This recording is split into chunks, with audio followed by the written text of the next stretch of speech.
I'm here at the Hawker Richardson stand and here with Jim. G'day, Jim. Hello, You've seen him, he's been in previous years. He's going to tell us all about this amazing miniature SMD production line, which their marketing manager 3D printed and then hand painted. And so tell us all about, go through the process and then who's using this, because this is modelled from a customer, right? Yeah, so this is modelled from one of our customers in New Zealand, and it's also very similar to the line that our local customers use, Signify, Rode Microphones, GME, GPC, Tate.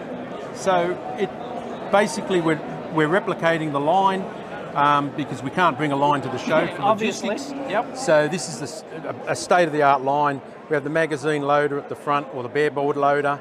We go through a marking cell, laser marking cell, NewTek. You have to clean the boards after they're marked, and then we go into the paste printing machine.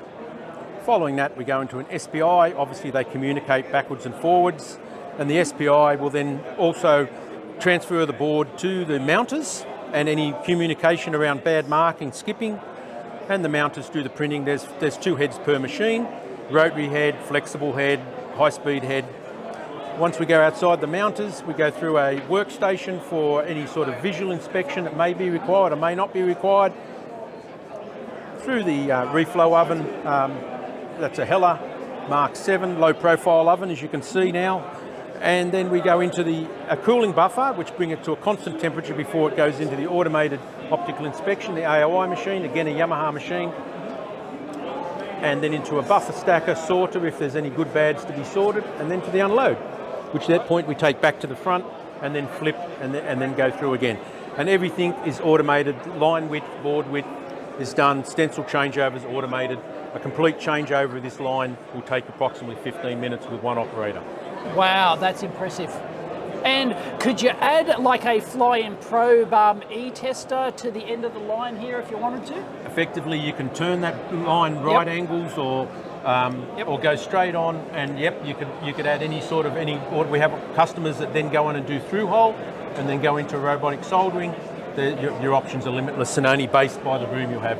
So what would a whole kit of something like this cost, ballpark? Yeah, it depends on the level of automation you want, but Sure. you can dumb it down and be as little as probably 1.5 million and go up to $3.5–4 million. For a single line. Obviously very labour saving. Yep. And you were telling me about how for loading the actual bare board stencils. Yeah, so your bare board loaders sit there, so that'll be the start of your first production line. When it goes down the end to the unloader, it's in a magazine rack, which you can then take to another part of the facility. If it's double-sided, it comes back to the loader, which then reintroduces the board. The laser marker acts as a flipper and will flip the board 180 degrees so you can do the second side. Got it. So you would physically, once all the boards are loaded, once they come out on, you've done your single-sided load here, they'd go into that cart and then you'd wheel the cart back all the way to the start, and then it just hooks up and automatically moves the boards up and shoves them in. And, Yep. Or if it's in Yamaha's case, it will go up in a conveyor and go over the top of the roof and down. And back again. Got it. If you're serious, you wouldn't manually have that cart move. You would. Which is how they build the motorcycle engines. Oh, okay. Fantastic. Well, that's a very impressive model. I love that because you can't bring this whole kit and caboodle to the show.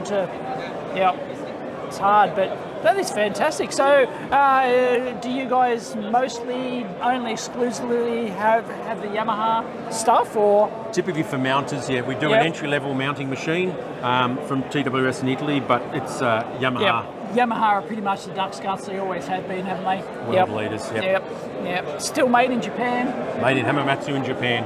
All the best stuff's made in Japan, folks. Anyway, thank you very much, Jim. That is awesome. Welcome. Thank you, David.